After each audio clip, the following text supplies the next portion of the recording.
My name is Chris Neby. I'm the creator of the Mysterious China series.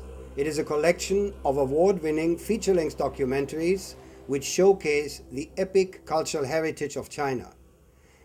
Given the recent events of March 2008, I believe it is important to clarify the political history of Tibet. Tibet is about half the size of Europe with a population of only 3 million.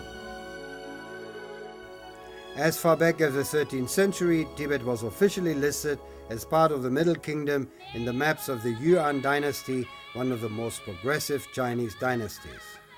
Buddhism, a religion that originated in India, was introduced to Tibet in the 7th century. Tibetan Lama Ism is a form of Buddhism intermingled with Bon, the ancient indigenous religion of Tibet. Lamaism made every effort to suppress Bon for the centuries to follow. With the introduction of Buddhism from India came the Indian caste system in all its demeaning form. Rigid laws divided Tibetans in 3 castes. Each caste comprised 3 ranks. The first caste included the living Buddha, upper senior class monks, and the aristocracy. Their lives were valued in pure gold equal to their body weight. The second caste included lower-ranking monks, officials, and merchants. The third caste was for manual laborers, women, butchers, blacksmiths, hunters, herdsmen, and entertainers. Their life was valued equal to a rope of straw. The first caste made up less than 5% of the Tibetans, but they were the ruling class. They owned all the land, pastures, forests, mountains, rivers, and lakes, as well as the bulk of the livestock. 95% of the Tibetans were slaves or serfs. The first caste enjoyed the right to enslave and to buy and sell slaves and serfs.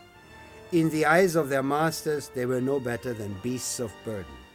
For centuries, ordinary Tibetans suffered barbaric exploitation and subjugation, all in the name of a feudal theocracy.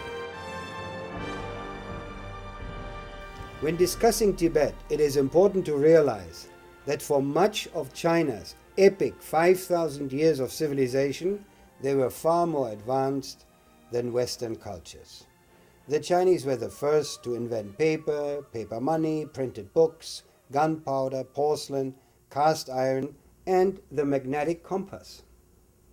During the last 2 centuries, however, China's relationship with the West has been tragic because of the oppressive colonial Western powers and Imperial Japan.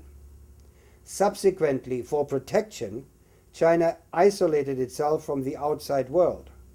The result is that today, China is still a developing nation facing many problems, but it is rapidly solving them with ingenuity and diligence.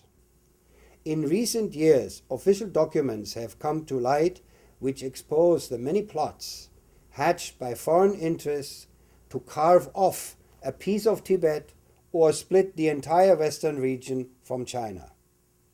In the history of the world, it is arguable that no greater injustice has been recorded than the racist, criminal, and barbaric treatment of China by the colonial, imperialistic powers led by Great Britain in the so-called Opium Wars in the 19th century. The population of China decreased by over 60 million in the period of these conflicts and attacks from foreign powers. China's population at that time was only around 400 million. In their ceaseless efforts to take advantage of China, the British, while ruling India, created a political incident in the early part of the last century and annexed a semi-tropical region south of the Himalayas. This area had been part of China since ancient times, when this was a holy place for the worshippers of the indigenous Tibetan religion known as Bon. After declaring independence, a few years later, the Indian government incorporated the annexed area into the new India. To this day, this border dispute remains unsolved and continues to taint Indo-Chinese relations. With British support and encouragement, Tibet declared independence from China in 1913. This claim of independence was never acknowledged by China, as it had much more pressing problems to deal with. The Qing dynasty had fallen, and the new central government in Beijing faced many problems trying to consolidate the rest of China, all the while fighting warlords backed by foreign powers. It was in 1950, after ending the Chinese Civil War and defeating the Imperial Japanese Army, that the central government firmly asserted its presence in Tibet. In 1959, backed by British interests, a revolt broke out in Tibet. The central government quickly quelled the rebellion of the rich and ruling theocratic elite, sending the Dalai Lama and his entourage of senior monks and nobles to India, where they have remained ever since. During those centuries, the Chinese central government had not involved themselves in the internal affairs of the despotic, feudal theocracy of Tibet. After 1959, however, the central government abolished all privileges of the Tibetan theocracy once and for all. An extensive land reform was enacted, providing former slaves their own land to till. Livestock breeding and herding was encouraged, a new economy built. For the first time in history, the majority of the Tibetans were able to take control of their lives and decide their own destiny. Tibet has been catapulted in the 21st century by far-reaching reforms and the creation of a state-of-the-art infrastructure with superhighways, user-friendly airports, and the famous Tibetan Express, which connects Tibet with the highly industrialized east of China and ultimately the world. The Tibetan economy has flourished and created fundamental socio-economic changes in this once impoverished and inaccessible remote western region of China.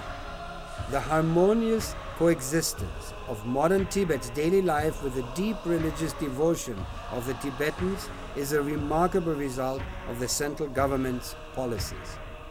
It is very sad that once again outside powers are trying to discredit and embarrass China. Especially in the year of the 2008 Beijing Olympics, we should refrain from passing unfair and unjust judgment. The Chinese are joyfully preparing for the Olympic Games in peace and harmony. We must not muddy the Olympic Games with political intrigue. We should honor the wisdom of Confucius. Don't do to others what you do not want them to do to you. Study history, not the media. The truth is not to be found in a television broadcast.